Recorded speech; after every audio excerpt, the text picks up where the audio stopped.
ceux qui se baignent en baignade écologique et qui ont déjà eu la chance de pouvoir comparer les deux, la sensation de nage n'est pas la même parce qu'on est sur une eau vivante et les grands spécialistes de l'eau vous diront que se baigner dans une eau vivante et se baigner dans une eau aseptisée par les produits chimiques, pour le bien du corps, c'est pas du tout la même sensation de nage. Bienvenue dans Aubercaille, le podcast qui te fait découvrir des solutions concrètes et éthiques pour améliorer ton habitat. Je m'appelle Caroline et à travers chaque épisode, je donne la parole à un acteur de l'habitat éthique. Comme toi, je me pose de nombreuses questions sur la rénovation et la construction de mon futur chez moi. Alors ensemble, partons à la recherche de solutions adaptées à chacun d'entre nous et cela commence dès maintenant.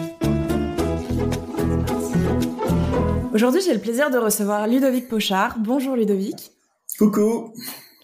Alors, tu es paysagiste, c'est-à-dire que tu cherches à mettre en valeur notre environnement en créant et en rénovant des espaces verts. Et parmi tes compétences, tu es créateur de bassins écologiques et de piscines naturelles. Après une formation en technico-commercial et électrotechnique, tu acquiers des compétences en marketing et process industriels. Tu passes ensuite 10 ans en Afrique dans différentes grandes entreprises du bâtiment à développer les filières de matériaux de construction.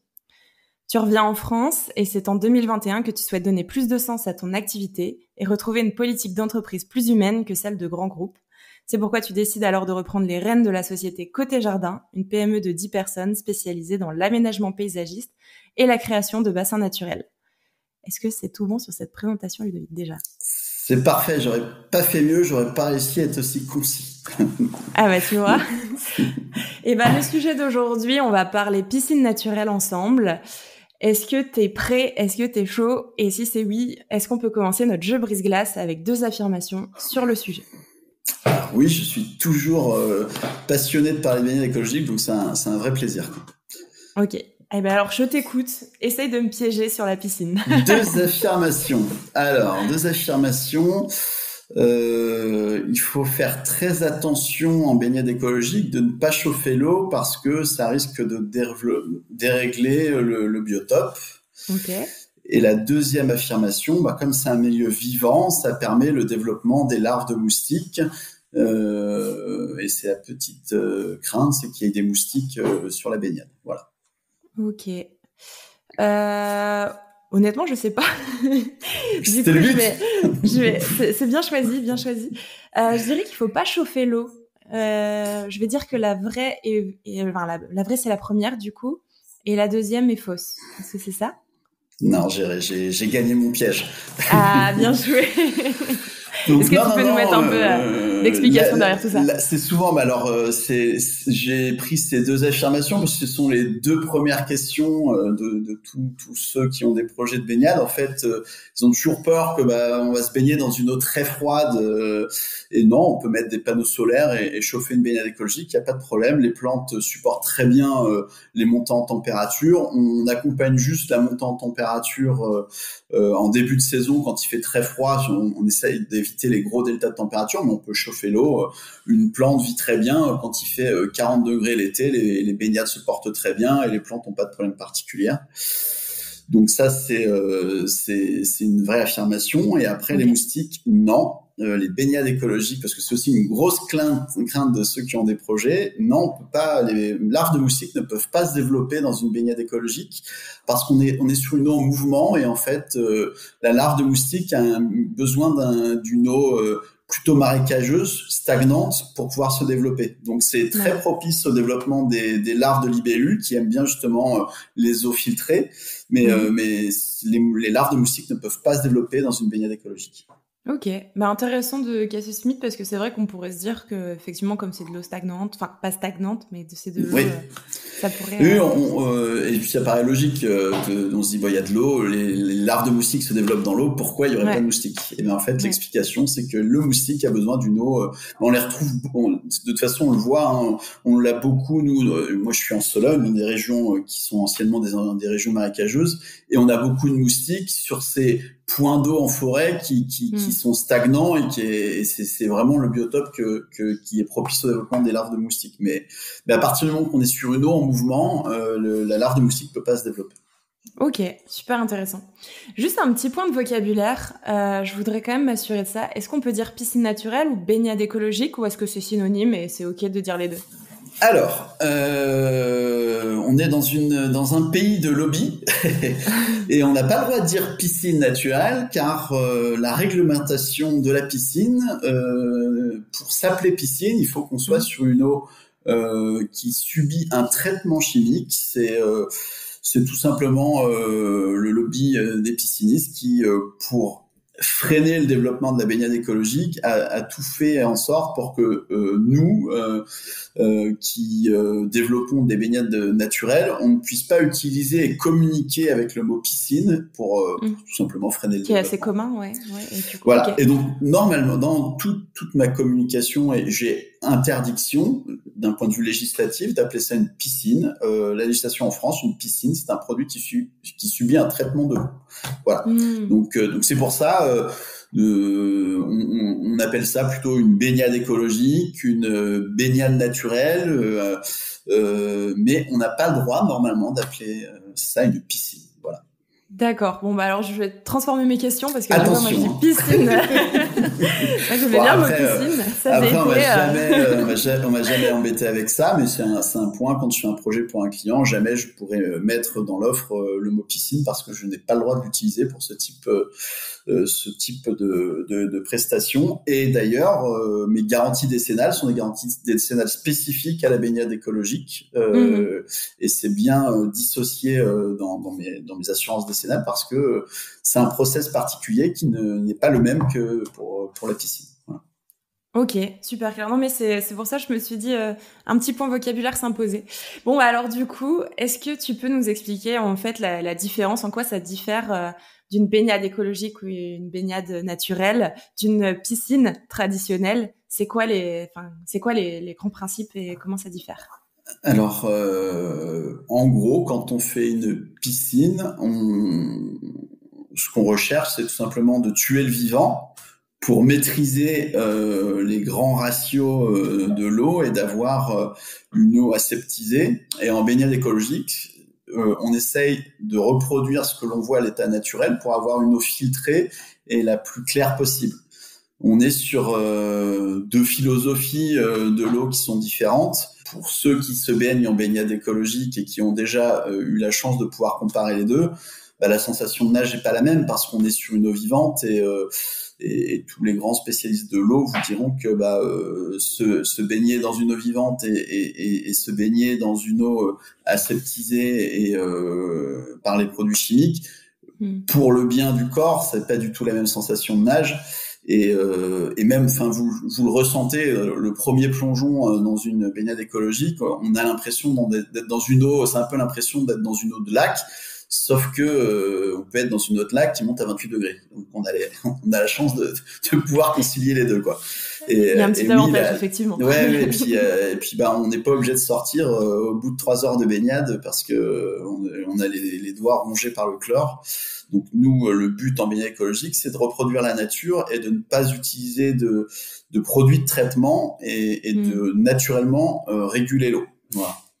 Okay. Donc des fois, le process, quand il y a des périodes de pluie avec des apports de phosphore et de nitrate où l'eau a tendance à verdir, dans une piscine traditionnelle, on va faire des chlore-chocs, on va mettre des produits chimiques pour tuer le vivant. Dans la baignade écologique, on va reproduire un cycle naturel pour que les algues unicellulaires soient traitées par le bassin et pour retrouver une eau limpide et claire naturellement sans utiliser de produits pour tuer le vivant. Ok. Bah justement, j'embraye là-dessus un peu les avantages, inconvénients de ces deux piscines. Moi, je retiens du coup, déjà de ce que tu dis, la sensation de nage et le côté naturel au niveau de traitement, c'est-à-dire quand il y a des changements d'environnement. Est-ce qu'il y a d'autres choses que tu vois au niveau des avantages, inconvénients entre ces deux piscines ? En toute transparence. Une baignade écologique, c'est ce que je dis toujours, c'est un lieu de vie avant tout. Nous, on le voit, nous dans notre activité, on est amené aussi à faire des piscines pour des raisons économiques et de gestion du planning. On essaye de pas en faire, mais des fois on n'a pas le choix. Quelque chose qui est flagrant, c'est quand on finit de remplir la baignade écologique, en fait, souvent les premières à nous trouver, ce sont les hirondelles. Et dès qu'on a fini de remplir et que les hirondelles ont trouvé le lieu, ça devient leur lieu de baignade et ils viennent faire des aquaplaning. Et par contre, quand on fait une piscine et qu'on met les produits de traitement, ça, elles arrêtent très vite de le faire parce qu'elles sentent qu'il y a un problème avec l'eau.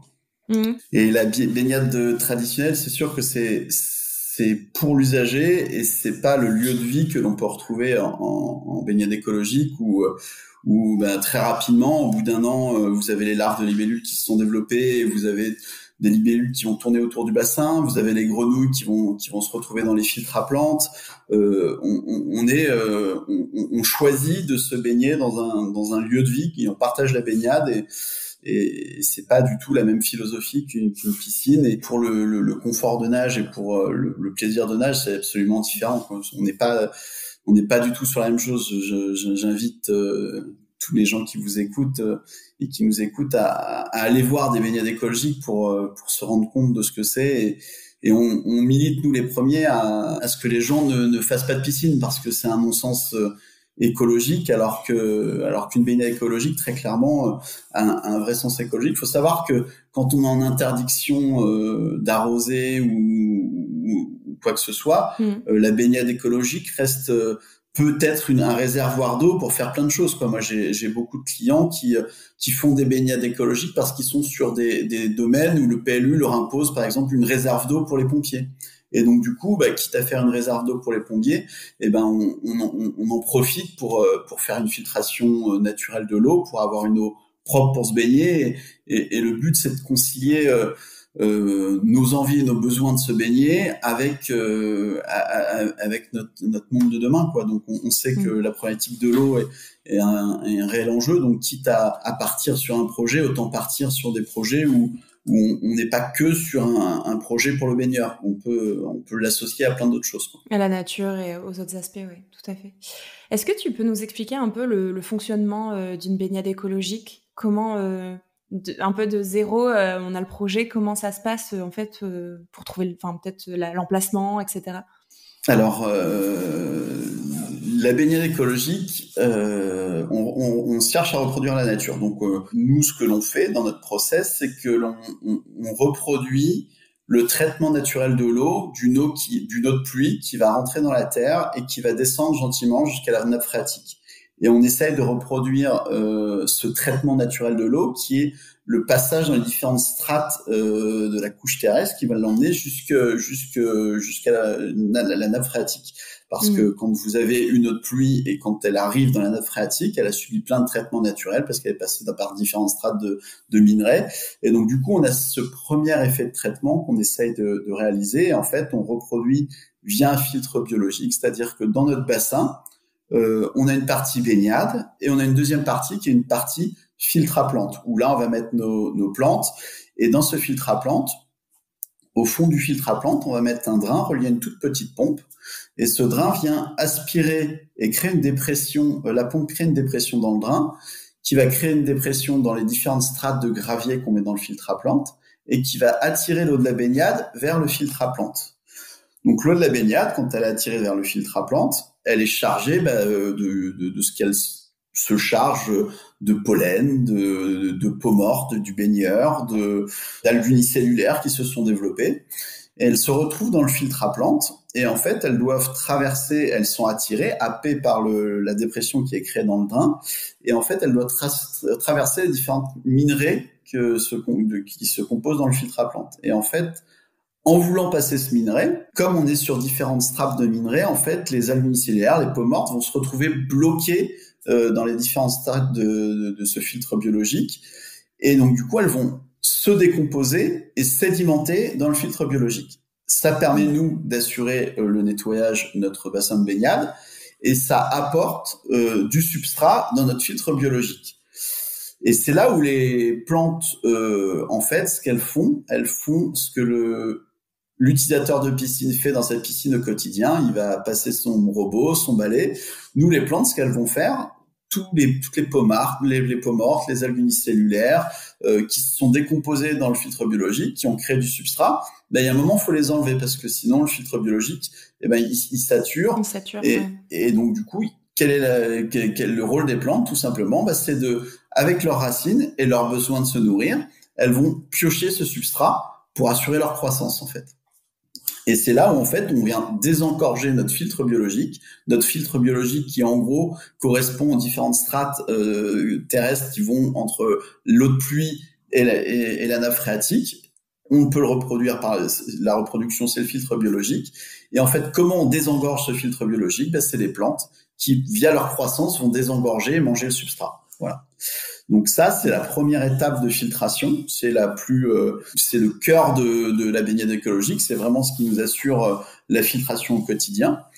À ça, on ajoute un nettoyage de surface. On brasse l'eau de surface, c'est-à-dire que comme on peut le trouver sur une piscine, on a un côté de la baignade des refoulements, de l'autre côté des gros skimmers à baignade écologique, ce sont des skimmers un peu spécifiques.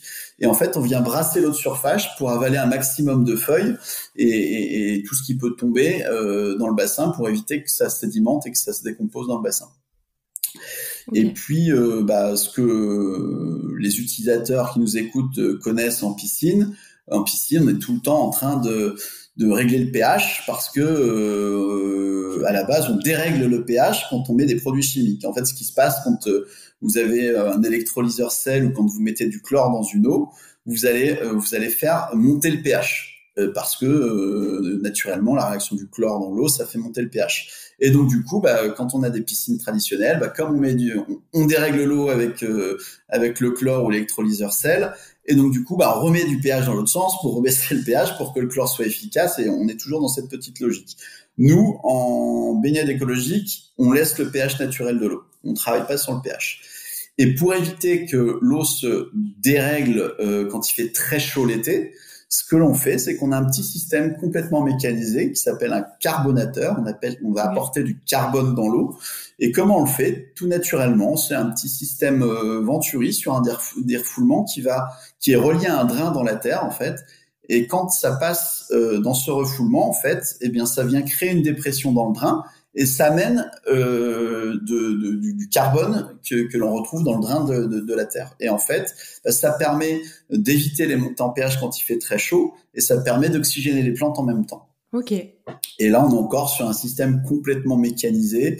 On reproduit ce que l'on retrouve dans la nature et c'est le seul traitement complètement mécanique et naturel que l'on fait sur l'eau.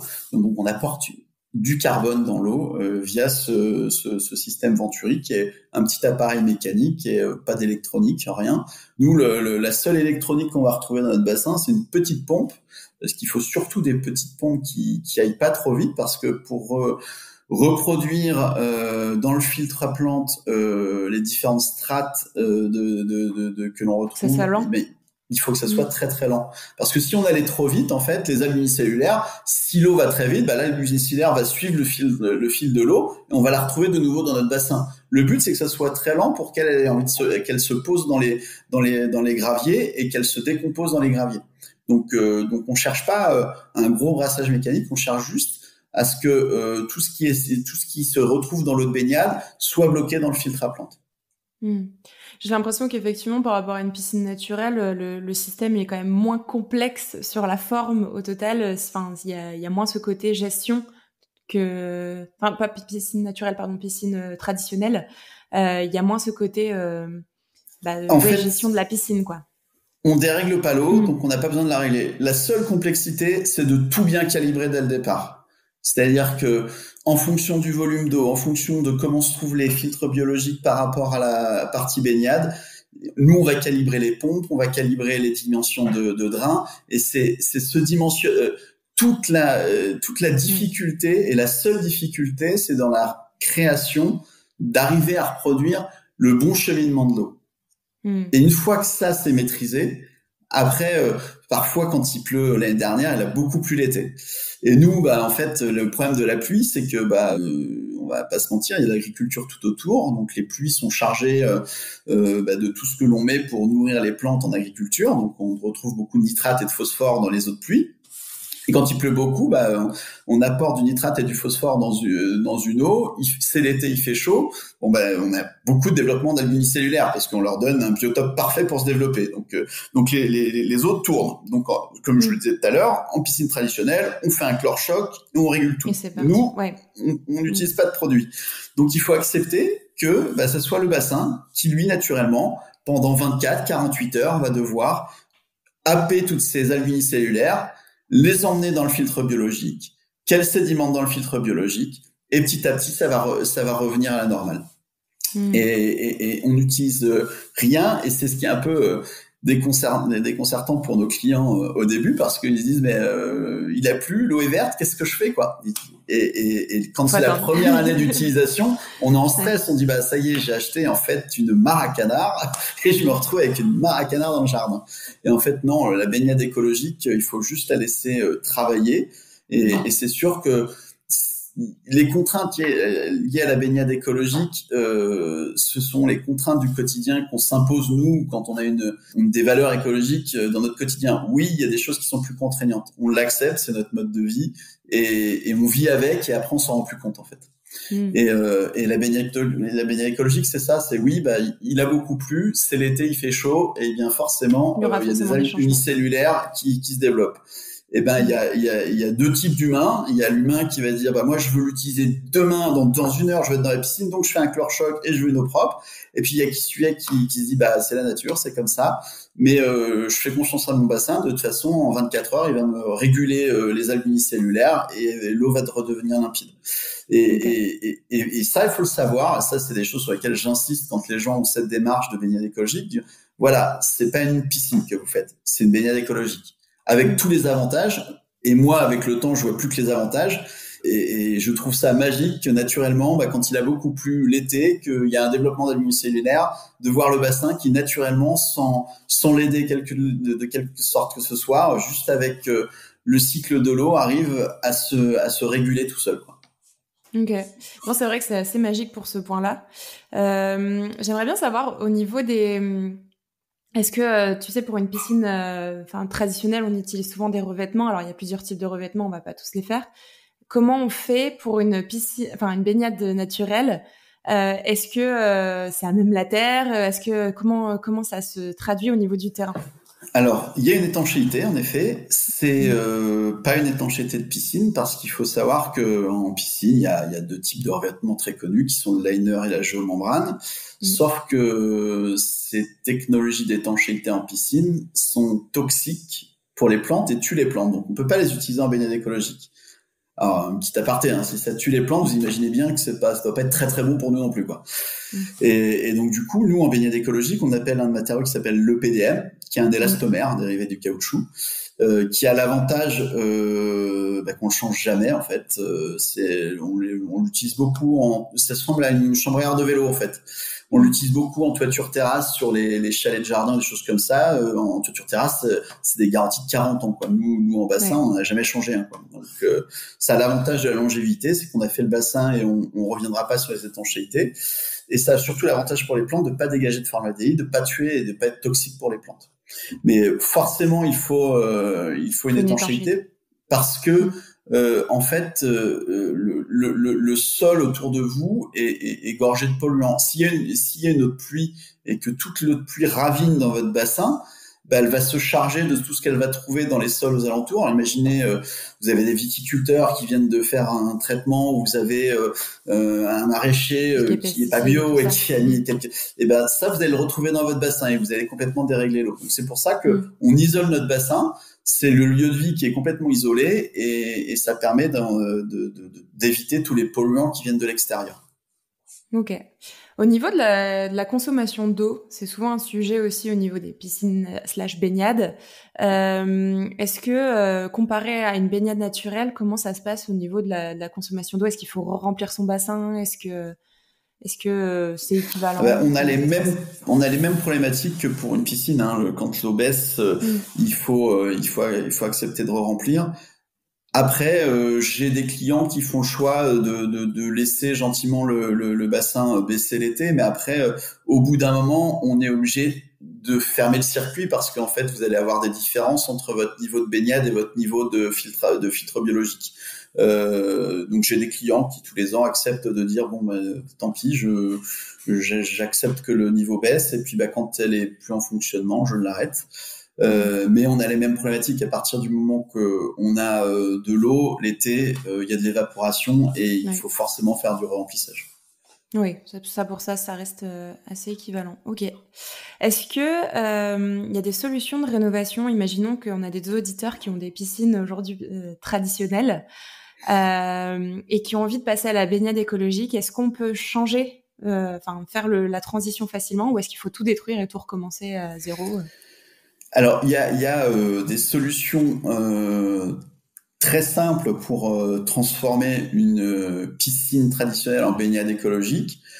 Et, en fait, la seule différence avec une baignade créée dès le départ, c'est qu'on ne pourra plus, on peut difficilement, vous imaginez une piscine avec des plages maçonnées, un carrelage, un revêtement tout autour. Forcément, si on devait venir faire un filtre biologique à côté, ça serait hyper complexe. Ça veut dire casser les maçonneries et on s'engage tout de suite dans des travaux assez onéreux. Ça nous arrive de le faire, mais c'est vrai qu'on s'engage dans des travaux assez onéreux. On a une solution qui est beaucoup plus simple, qui existe en fait, où on va reproduire dans un local technique, comme un local technique de piscine, ce filtre biologique en condensé. Et donc là, par contre, la contrainte, c'est qu'on sera obligé de faire un apport régulier de bactéries. Donc on a une petite, on a un petit bidon avec des bactéries, on a une petite pompe doseuse et on a un filtre qui ressemble un peu à un filtre de piscine traditionnelle. Ça peut, quand on le voit visuellement, c'est la même chose. C'est comme c'est les gros caissons que vous voyez de filtration pour les piscines traditionnelles. C'est à peu près la même. Ça ressemble beaucoup. C'est pas fait de la même façon à l'intérieur, mais ça ressemble beaucoup. Et dans ce filtre, en fait, on va venir, on met des petites billes de plastique comme on retrouve pour les aquariums, et on va venir injecter des bactéries. Et en fait, les bactéries que l'on va retrouver dans ce filtre vont jouer le rôle que joue un filtre biologique en fait. Et donc le nettoyage du bassin se fera par ça. Et en parallèle, on met un UV. Et l'UV, c'est comme une lampe, voilà, qui est quand l'eau passe, l'UV va venir tuer les algues unicellulaires. Voilà, elle tue les algues unicellulaires au fur et à mesure pour éviter les développements d'algues dans l'eau, quoi.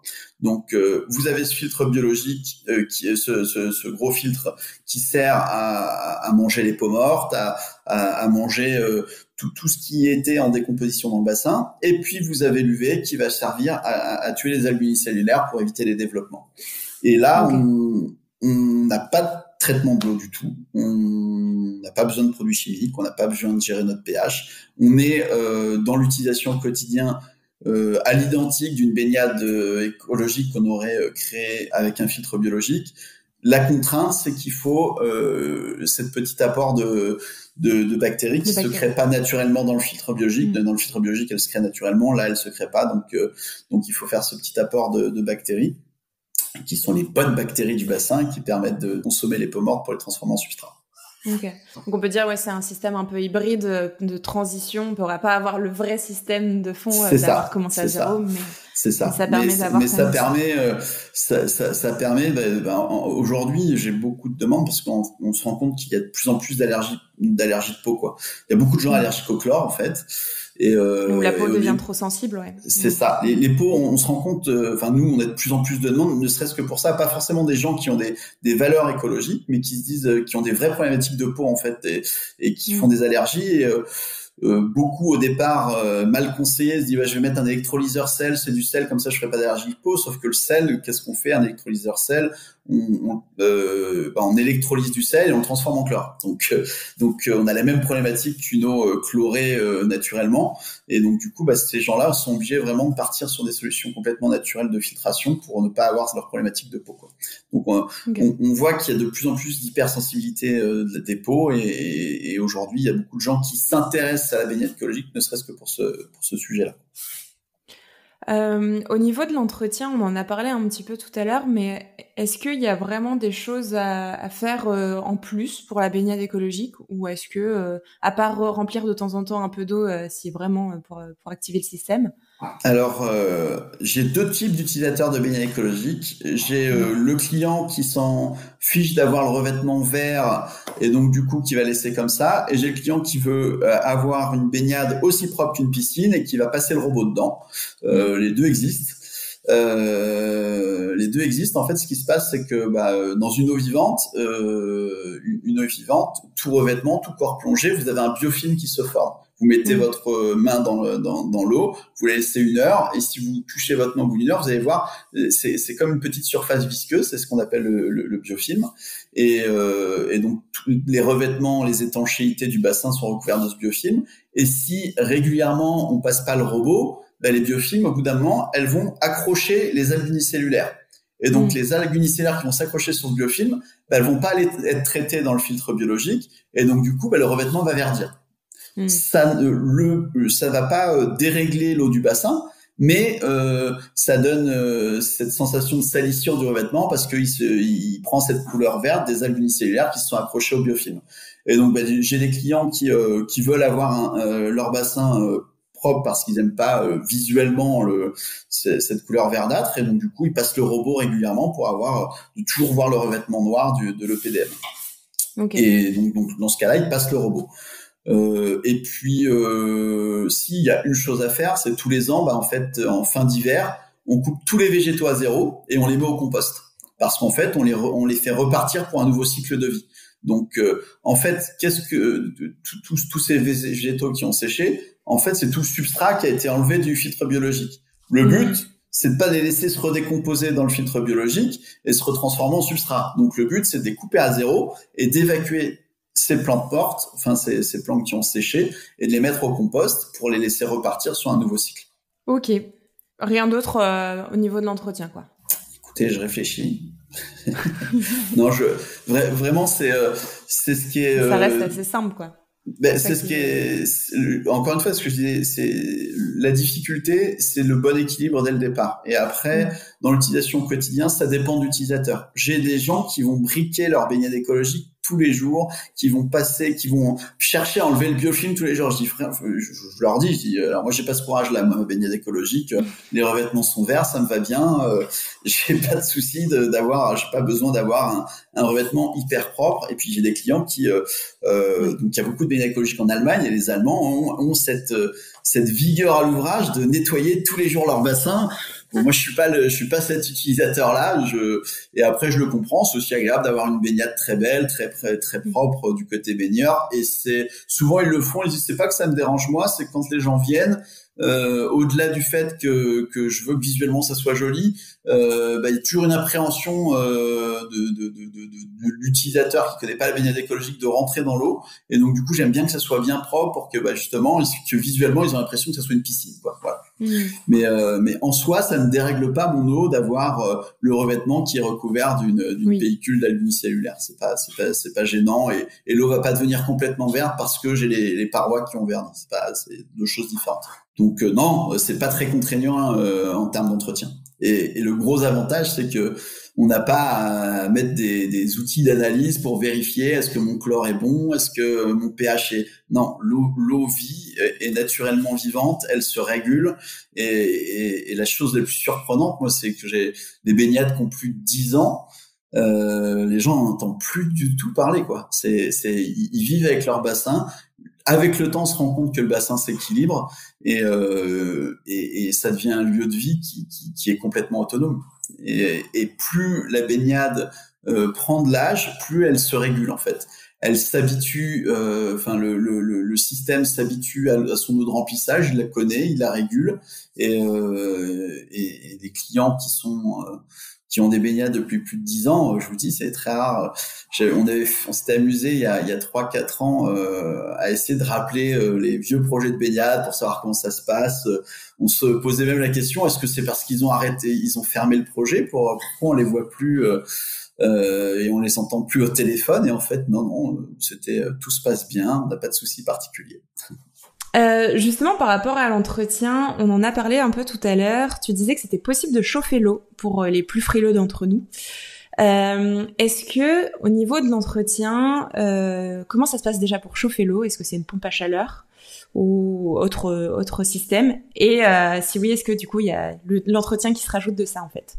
Alors, hélas, à mon grand désespoir, jusqu'ici, j'avais un peu que les pompes à chaleur qui fonctionnaient bien. Et là, maintenant, on arrive sur des technologies avec des panneaux solaires qui commencent à être plutôt efficaces. Donc là, c'est tout nouveau. Donc pour l'instant, je regarde ça un petit peu avec distance parce que je veux pas installer des choses sans être sûr de moi. Mais aujourd'hui, on a des solutions avec des panneaux solaires pour chauffer l'eau qui commencent à être très efficaces. Et donc du coup là on pourra, et en plus avec très peu d'entretien, donc c'est vraiment, mais ça a été assez long parce que c'était compliqué justement de chauffer un fluide, parce qu'en fait il faut des grandes longueurs de passage pour que l'eau se réchauffe vraiment, et aujourd'hui on avait des choses plutôt moyennement efficaces, et maintenant il y a quelques fabricants qui ont des solutions qui fonctionnent très bien. Faut attendre que ça se vende un peu pour que les prix baissent un petit peu aussi, et du coup à partir des prochaines années, oui, on fera des baignades sans pompe à chaleur mais avec des systèmes de chauffage via des panneaux solaires. Ok, intéressant, c'est qu'il y a au moins des solutions qui se développent, et comme tu Oui, dis, peut-être les budgets aussi évolueront. C'est prêt, mais c'est encore un peu cher, voilà. Mais la technologie existe et fonctionne. Mais sinon, oui, historiquement, on était plutôt sur des pompes à chaleur, ce que j'aime pas trop. Donc après, entretien classique d'une pompe à chaleur de revue ou choses comme ça, quoi. C'est ça, et la grosse problématique, c'est surtout la consommation d'une pompe à chaleur, quoi. Ça consomme beaucoup d'électricité, quoi. Et alors que là, du coup, les solutions avec des panneaux solaires, ce sont des solutions complètement autonomes, et on a même aujourd'hui des technologies de pompes qui fonctionnent avec des panneaux solaires qui sont complètement autonomes, et c'était ça qui m'intéressait, parce qu'à partir des années à venir, là, je commence à réfléchir, j'ai un client qu'on va faire ensemble, un projet où la baignade est complètement autonome. C'est-à-dire les pompes vont fonctionner avec un panneau solaire, il va chauffer l'eau via des panneaux solaires, et en fait du coup la baignade a besoin elle est complètement autonome, elle a plus besoin d'être à côté d'un lieu d'habitation, et elle peut être faite en plein milieu de la nature sans problème, et elle sera complètement autonome en énergie. Ok, trop bien. Hâte de voir le résultat du coup. Oui, parce que ça me permet de faire ça vraiment dans des milieux complètement perdus, dans des petits coins de paradis. Et donc du coup, ça c'est plutôt cool. C'était vraiment le seul hic, c'est qu'on n'avait pas pour ces pompes justement, on n'avait pas de solution, parce que comme on reproduit la nature, il faut cette petite pompe, elle doit tourner tout le temps en fait. On peut pas dire, c'est pas comme une pompe de piscine où on va lui dire tu électrolyses ou tu fais tourner du chlore pendant 8 heures et après l'eau est morte et on s'arrête. Là non, on reproduit un cycle naturel. Donc ça consomme très peu, parce qu'une petite pompe c'est du 50 watts, quand en baignade et en piscine traditionnelle on va consommer 1 kilo, pour vous dire un peu les deltas de consommation, parce qu'elle va tout doucement, elle tourne tout doucement, mais elle doit tourner tout le temps. Et c'était ça la complexité, c'était de réussir à avoir un panneau solaire pas trop compliqué qui arrive à faire fonctionner cette pompe en continuité. Voilà. Ok. Et c'est prêt. Voilà. Trop intéressant. Et c'est vrai. Logiquement, il y a un bassin qu'on va faire en fin d'année qui sera complètement autonome. Génial. Combien ça coûte de faire une baignade écologique? Est-ce que tu as des fourchettes de prix? Est-ce que c'est plus cher ou moins cher qu'une piscine traditionnelle? Et est-ce que, en moyenne, parce que forcément ça dépend de la taille, j'imagine. En fait, en moyenne, déjà, forcément, on va construire un filtre biologique en plus par rapport à une piscine traditionnelle. Donc, on a ce surcoût lié au filtre biologique pour le coup, il existe. Mais en fait, ça va dépendre de ce que l'on souhaite. C'est ce que je dis toujours. On peut aujourd'hui, nous, faire une baignade écologique et travailler en talutage. C'est-à-dire, on n'est pas obligé de faire une maçonnerie. Et forcément, si on fait notre baignade écologique en talutage et qu'on s'évite les coûts liés à la maçonnerie, au béton, au ferraillage, etc., forcément, en termes de coûts, on va être sur des projets. On va dire que le surcoût du filtre biologique, on va l'absorber parce qu'on n'aura pas toute cette maçonnerie à créer. Et oui, on arrive à avoir des projets, on peut commencer une baignade à 30 000 euros, et dès qu'on veut, après c'est les tailles des bassins, et c'est sûr que si on doit maçonner plus faire le filtre biologique, on va être un peu plus cher qu'une piscine traditionnelle. Par contre, si on part sur un talutage, ce que l'on peut pas faire en piscine traditionnelle. Dans ce cas-là, on sera sur des budgets inférieurs à ce qu'est une piscine traditionnelle. Ok, ouais. Donc, en fonction en fait du choix de fonctionnement, ça peut varier un petit peu, quoi. Mais faut compter Oui, pardon. On est capable de s'adapter un petit peu à toutes les bourses. C'est juste qu'après, voilà, c'est le lot maçonnerie. C'est sûr que quand on l'enlève, on arrive à être hyper compétitif par rapport à une piscine traditionnelle. Et après, en termes de budget, on évite aujourd'hui à 25-30 000 euros. Et après, j'ai envie de vous dire qu'il y a pas de limite de prix parce que j'ai déjà travaillé sur des projets d'exception qui sont bien au-delà de ce qu'est une piscine. J'ai travaillé sur des énormes bassins, justement souvent pour des problématiques de réserve d'eau de pompiers, où de toute façon ils avaient un cubage d'eau obligatoire pour pouvoir souvent lié à des extensions. Et là, on est sur des projets où on est à 300 mètres cubes d'eau avec des bassins immenses, et là, les prix sont proportionnels au mètre cube en fait de baignade, quoi. Mais on va dire sur un projet 8x4 qui est un petit peu la taille traditionnelle en piscine traditionnelle, en talutage, on sera à peu près sur les mêmes budgets qu'une piscine maçonnée avec un électrolyseur sel, ce qu'on retrouve partout en piscine traditionnelle. Après, je pense que ça, c'est un avantage et aussi un argument, c'est surtout l'entretien qu'il y a derrière. Les piscines traditionnelles, il faut acheter les chlores, il faut acheter les produits d'entretien, que là, il y a plus ce côté-là de consommables qui arrive derrière, quoi. Ouais, et puis après, c'est une philosophie de vie. Moi, je vois mon bassin à la maison, quand on a une interdiction d'eau, j'arrête de le remplir, je le laisse gentiment se vider. Et j'utilise pour arroser le potager, parce que alors que normalement, s'il n'y avait pas ce bassin qui me sert de bassin de rétention pour le coup, et quand on a interdiction d'eau, je laisse mon potager en fait mourir, alors que là, non, je l'utilise différemment. Je dis c'est plus ma baignade, mais par contre, il va me permettre de pouvoir continuer à m'occuper de mon potager, quoi. Et voilà, en fait, c'est toute la philosophie qu'il y a derrière. Ça, vous pourrez pas le faire avec une piscine traditionnelle, hein. Vous n'allez pas mettre l'eau chlorée ou dans le potager. Les plantes il vont pas il va pas trop aimer, non, c'est clair. Trop bien. Est-ce que tu as un dernier partage, un dernier sujet qu'on n'aurait pas évoqué sur la baignade naturelle que t'aimerais évoquer? Eh bien, non. Après, c'est ce que j'expliquais au début, c'est qu'aujourd'hui on est peu connu, on est peu d'acteurs parce que le lobby de la piscine a bien fait son boulot. Aujourd'hui, il faut savoir qu'en Allemagne, il se fait plus de baignade écologique que de piscine traditionnelle. C'est des choses qui sont ancrées. Et moi, je prends toujours cet exemple quand j'avais 14 ans, que j'allais voir mon correspondant en Allemagne, où j'arrivais dans sa cuisine et que je voyais 4 poubelles. Je me dis, mais c'est quoi ça? Parce que nous, il y a 20 ans, dans nos quotidiens, dans nos cuisines, il y avait une poubelle, quoi. Et eux, il y a 20 ans, non, il y avait déjà 4 poubelles, quoi.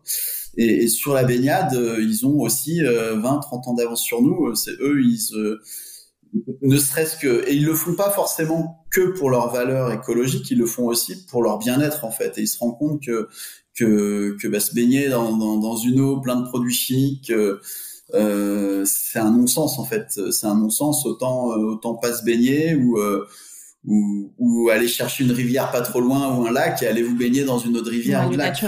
Voilà. Enfin, et sinon, si vous n'avez pas forcément le budget, faire un plus petit bassin, mais vous vous rendez pas compte en fait de tout ce que l'on retrouve. Alors moi qui connais un petit peu l'eau, quand je fais des analyses d'eau de piscine traditionnelle, je me dis mais ils laissent leurs enfants se baigner dans cette eau-là, quoi. C'est juste parce que tout le monde s'improvise apprenti chimiste à mettre du chlore, à faire des chlore-chocs, mettre du pH-, du pH+, de l'alcalinité. Et en fait, des fois, ça m'arrive, je fais ma première analyse, je dis mais surtout les enfants, sortez de l'eau, quoi. Vous êtes en train de vous baigner. Et en fait, on n'a pas ce problème-là dans une baignade écologique, on se pose pas de ces questions-là, quoi. Et c'est vrai que de fait d'en parler, que les gens connaissent, ça fait, c'est ce que je dis toujours, chaque baignade écologique qu'on fait, c'est une piscine qui se fait pas, quoi. Et nous, on part de ce principe-là, et même les gens, quand ils viennent chez nous, avec un projet piscine, il va vraiment falloir qu'ils nous forcent la main pour finir avec un projet piscine, parce qu'on va tout faire pour que ça soit une baignade. Et c'est vraiment et à chaque fois qu'on fait une baignade, une fierté.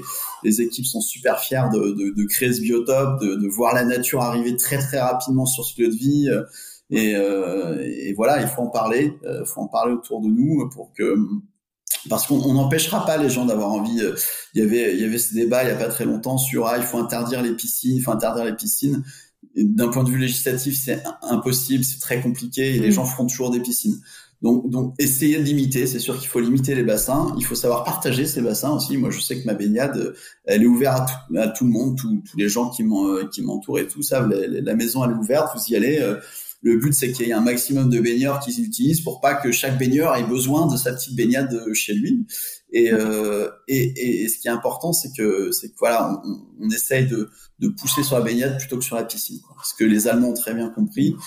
Et ça m'embête de le dire. Essayer de comprendre. Ouais, ça m'embête de le dire, mais c'est vrai que là-dessus, encore une fois, ils ont encore une longueur d'avance sur nous, quoi. Non, mais c'est sûr. Mais bon, on est là au moins pour en parler et pour expliquer le process, peut-être en inspirant certains de convertir leur projet complètement. Et merci pour ça. Je te propose qu'on passe à la phase actionnable et tac au tac de ce podcast, si t'es prêt. C'est parti. Allez, c'est parti. Je profite de cette coupure, tu te demandes peut-être comment soutenir notre travail sur Ubercaille. Déjà, tu peux noter ce podcast. C'est un moyen simple mais crucial pour atteindre un public plus large. Sur Apple Podcasts ou iTunes, on t'invite à laisser une note et un commentaire. Et si c'est sur Spotify, tu peux également nous soutenir en partageant ce podcast en story et en nous taguant sous le nom Ubercaille-Média. On compte sur toi. Et maintenant, retour à notre intervenant. Concrètement, comment ça se passe pour son bercail ? Nos éditeurs, ils ont un projet de baignade naturelle. Qu'est-ce que tu leur conseilles ? Une première question à se poser, un conseil hyper concret que tu pourrais leur donner pour commencer ce projet ? Mais déjà s'assurer qu'il y a un interlocuteur à côté de chez eux pour les accompagner sur le projet. C'est ce que je dis souvent. Souvent, je suis appelé par des gens qui ont voulu faire une autoconstruction et avec des tutos sur Internet et autres. Et en fait, c'est très simple. Ça paraît très simple et le problème est ce que je disais tout à l'heure, c'est dans le dimensionnement et dans la conception. Et souvent, quand c'est mal conçu dès le départ, après, ça coûte très cher de tout refaire. Et vaut mieux prendre une assistance, même en tant qu'autoconstructeur, au moins essayer de trouver. Moi, je sais que je propose de plus en plus des autoconstructeurs. Je leur propose une prestation d'aide où je les accompagne. On se met d'accord sur un forfait et je les accompagne dans leur logique de baignade s'ils veulent la faire par eux-mêmes. J'ai pas de souci là-dessus. Par contre, qu'ils prennent attache avec quelqu'un qui connaît la baignade écologique pour les dimensionnements, tout simplement, parce que il y a plein de tutos sur Internet, mais et ça paraît très simple quand on voit les tutos, sauf que tout va résider dans le dimensionnement de la filtration, des drains, des pompes, la dimension du filtre à plante par rapport à la dimension de la baignade, comment est situé le filtre à plante par rapport à la baignade. Et visuellement, ça paraît très simple, c'est très très simple, sauf que tout découle du calcul que vous avez fait en amont. Si vous avez bien calculé le projet en amont, le fonctionnement est très simple et limpide et vous n'aurez pas de problème après. Par contre, une fois que c'est fait, j'ai beaucoup d'appels comme ça d'autoconstructeurs qui m'appellent et disent mais j'arrive pas à l'équilibrer, c'est toujours vert. Ouais, c'est une notion de calibrage. Et en fait, ça n'a pas été calibré comme il faut. Le filtre biologique est pas assez profond, la pompe est trop grosse, le filtre. Il faut dès le départ se faire accompagner au moins pour les calibrages. Voilà. Et après. Moi, je pense que c'est vraiment un produit qui peut et que j'essaye de démocratiser ça un maximum un autoconstructeur qui est capable aujourd'hui. Vous avez plein d'autoconstructeurs qui sont capables de faire des maisons de A à Z. Il n'y a pas de raison qu'ils soient pas capables de faire une baignade écologique. La vraie complexité. Ouais, c'est la complexité, ça va être les étanchéités qui sont les EPM, qui sont une technologie un peu particulière à coller. Mais à part ça, il faut juste bien dimensionner, quoi. Il faut bien dimensionner et ça, faut se faire accompagner au départ, sinon 9 chances sur 10 que ça finit en marre.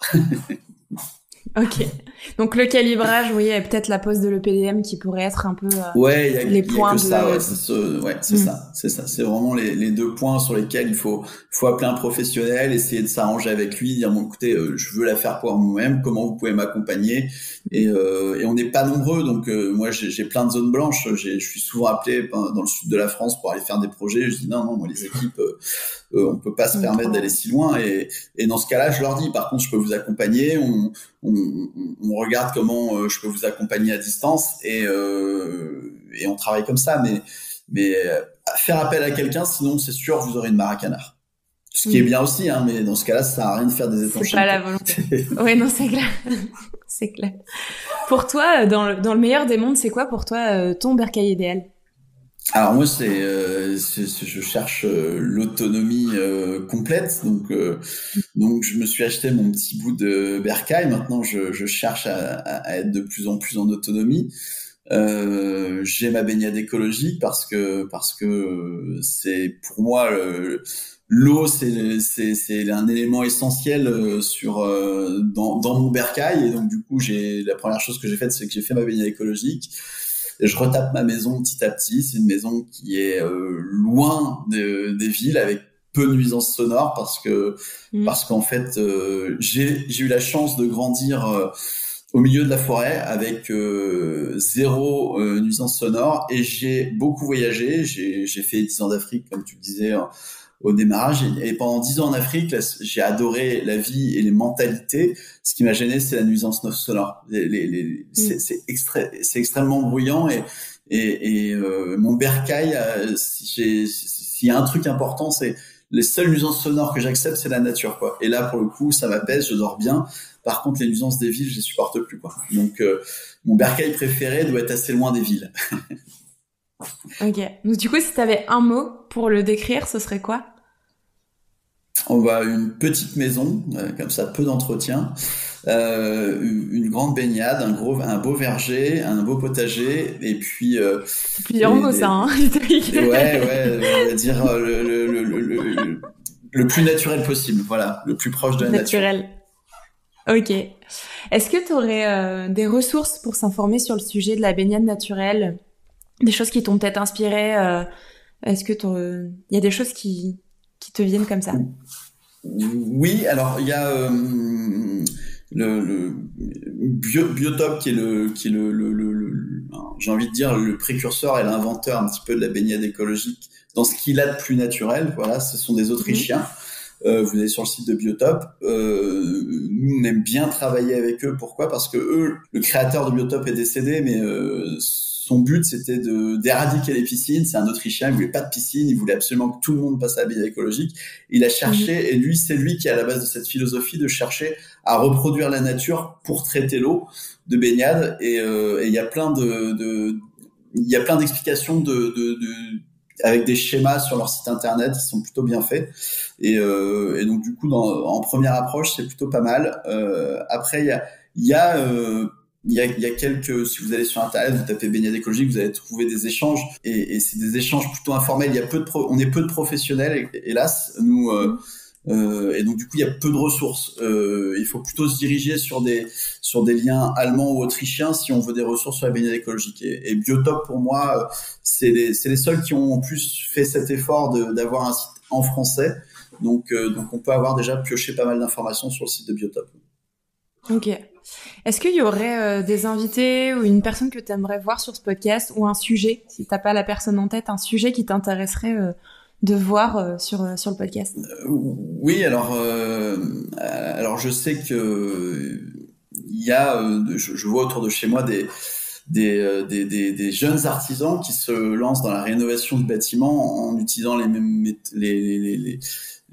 méthodologies de construction d'époque, et je suis assez intéressé d'échanger avec eux parce que ils arrivent à rénover des bâtisses. Nous, on est dans notre région à Sologne, dans des zones très humides, et c'est très compliqué de réhabiliter des vieilles maisons parce que souvent il n'y a pas de fondation, c'est des maisons où ils n'avaient pas trop d'argent, ils mettaient pas de fondation, et c'est très compliqué parce que tout l'équilibre de la maison réside dans le fait que c'était construisait, leur mode constructif était comme ça, et donc du coup souvent les réhabilitations, on repart à neuf, à tout refaire, et eux arrivent à reproduire les méthodologies d'antan. Ils mettent pas de gouttière parce que l'équilibre de la fondation se fait sans utiliser de gouttière, et c'est toujours passionnant d'échanger avec eux sur pourquoi on construisait comme ça à l'époque, et savoir comment eux ils l'expliquaient aujourd'hui avec nos retours sur le bâti, sur les matériaux, quoi.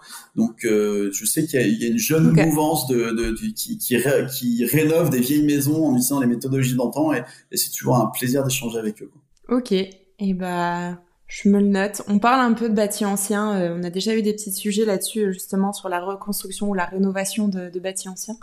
Donc mais je me note les sujets. Je te remercie Ludovic, merci pour ce partage, merci pour toutes ces explications. On peut te retrouver et te contacter, tu as un site internet côtéjardin41.com, c'est ça ? C'est ça. Sur Facebook aussi, est-ce qu'il y a d'autres endroits sur Instagram ? Oui, Instagram, Facebook, LinkedIn, enfin tous les réseaux modernes de communication. et puis oui, le site internet. Super, je mettrai tous les liens. Site internet, on met de l'actualité, donc c'est toujours sympa de voir les gars en train de faire des projets. Moi j'aime bien sa vie. Puis voilà, oui, on essaye d'être un peu sur les réseaux parce que c'est aujourd'hui la seule façon de parler de la baignade écologique et d'échanger avec les gens qui veulent construire autrement. De gagner un peu en visibilité là-dessus. Complètement. Et merci à toi, merci pour ce moment. C'était très sympa de discuter avec toi. Ouais, c'était cool. Merci pour ce temps. Et puis j'ai plus qu'à dire à tous nos éditeurs, à bientôt dans vos bercailles. Merci d'avoir écouté l'épisode jusqu'au bout. Bon, tu le sais déjà, mais un dernier rappel. Si tu as aimé cet épisode, tu peux nous soutenir en laissant 5 étoiles sur Spotify et Apple Podcast. Et en laissant un commentaire pour nous dire ce qui t'a plu et les sujets que tu souhaiterais voir abordés dans nos futurs épisodes. Allez viens, construisons nos bercailles ensemble. Ta voix compte et tes idées sont hyper précieuses pour faire évoluer ce média. Merci d'être là, merci de nous écouter et surtout merci de contribuer à cette belle communauté. Prends soin de toi et à bientôt dans ton bercail.